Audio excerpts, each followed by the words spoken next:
This video will help you understand some of the properties of ionic compounds.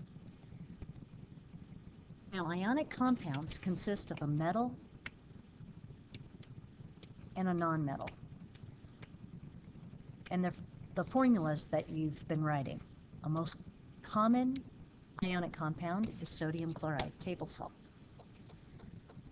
So ionic compounds have high melting points, so it takes a lot of energy and a high temperature to melt an ionic compound, such as table salt.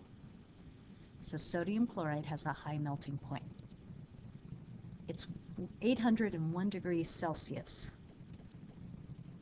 Sodium bromide has a melting point of 747 degrees Celsius. Compare this to water that melts at 0 degrees Celsius, a very different temperature. Magnesium fluoride, another ionic compound, melts at 1,261 degrees Celsius. So we can write some of these formulas: NaCl for sodium chloride, NaBr for sodium bromide, and MgF2 for magnesium fluoride. Some more properties. They conduct electricity when melted. When you have an ionic compound, positive and negative charges are attracted to each other. When you melt them, the ions are free to flow, and you can have electricity flow between them. They'll carry the charge. Ionic compounds also conduct electricity when they're dissolved in water. So if you put sodium chloride in water, it will carry a charge through it because the ions are free to flow. When we write ionic compounds, we write the cation followed by the anion symbol. So for example, if we write sodium with a 1+ charge and chloride with a 1- charge, that's the first thing you do. The next thing you do is that you add your positives and negatives so that the sum is 0. So I've written the number of cations and anions must be correct for their charges to sum to 0. So if you look at a +1 plus a -1, that equals 0. So that tells me there's one sodium ion for every chloride ion. If we write the charge or the formula for sodium fluoride, sodium's a +1 charge, fluoride's a -1 charge. Your +1 and -1 equals 0, so we know it's a 1-to-1 relationship, so we just write NaF for sodium fluoride. Magnesium chloride. In magnesium chloride, Mg has a +2 charge. Chloride has a 1- charge.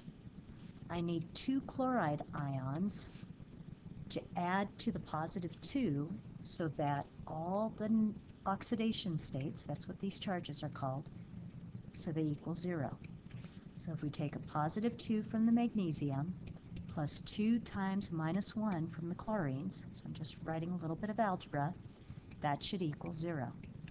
So I have +2 plus 2 times -1 is -2 equals 0. +2 plus -2 equals 0. So our final formula, as they have written here, is MgCl2.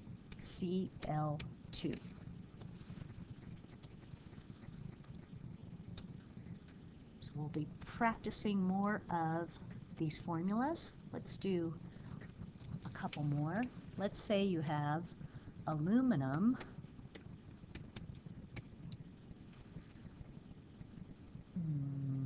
oxide. This can be a little bit harder. Aluminum, look at which column it's in, so it has a +3 charge.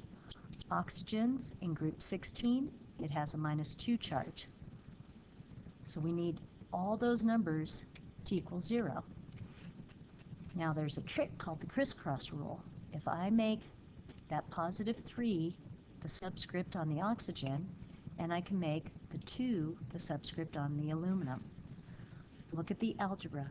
2 times positive 3, that gives me plus 6. Plus 3 times negative 2, that gives me negative 6. That needs to equal 0. Go down and check. Positive 6 and negative 6 gives you 0. So our correct formula, you write it without the charges on the atoms, Al2O3.